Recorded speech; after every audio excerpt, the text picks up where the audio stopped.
আশা করি সবাই ভালো আছেন। ধরুন আপনার একটা ডকুমেন্ট আছে, ওই ডকুমেন্টটা আপনার লিখতে হবে। লিখতে অনেক টাইম লাগবে। অর্থাৎ ধরুন আপনার কাছে কম্পিউটার নেই অথবা ব্লা, ব্লা, ব্লা এনিথিং হইতে পারে। আপনি হয়তোবা তাড়াতাড়ি টাইপ করতে পারেন না, যেকোনোভাবে হোক। আপনি একটা ইমেজকে কিভাবে টেক্সটে রূপান্তর করবেন? চলুন শুরু করা যাক। প্রথমে আমরা সরাসরি প্লে স্টোরে চলে যাই। প্লে স্টোরে লিখে সার্চ করব টেক্সট স্ক্যানার। ওকে? এখানে অনেকগুলো সার্চ রেজাল্ট আসবে। এর ভিতর থেকে আমি অনেকগুলো ডাউনলোড করে আমি ট্রাই করে দেখেছি। এর ভিতরে এইটা সবচেয়ে ভালো। টেক্সটটা এটা। তো এটা ইনস্টল করলাম।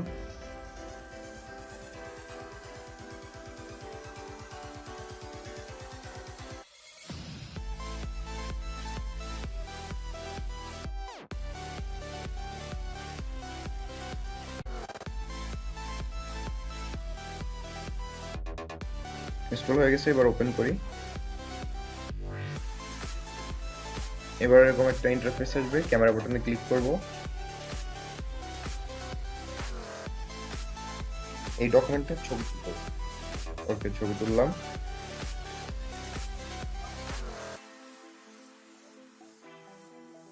এবার এখান থেকে ক্রপ করতে বলতেছে যে কোনটুকু আমি রাখতে চাচ্ছি, অর্থাৎ কোনটুকু থেকে আমি টেক্সট বের করব।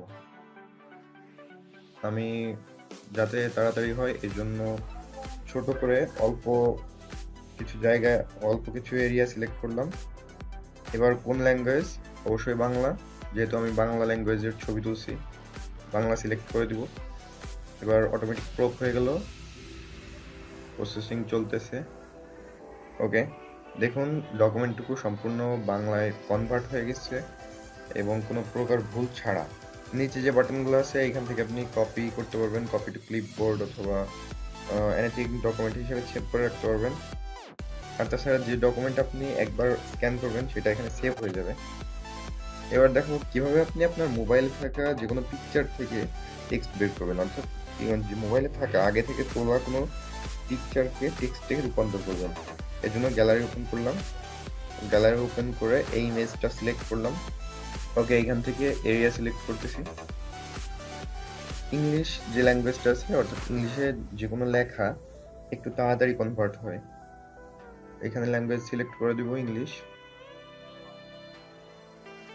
ওকে, দেখুন সমস্ত লেখা কনভার্ট হয়ে গেছে।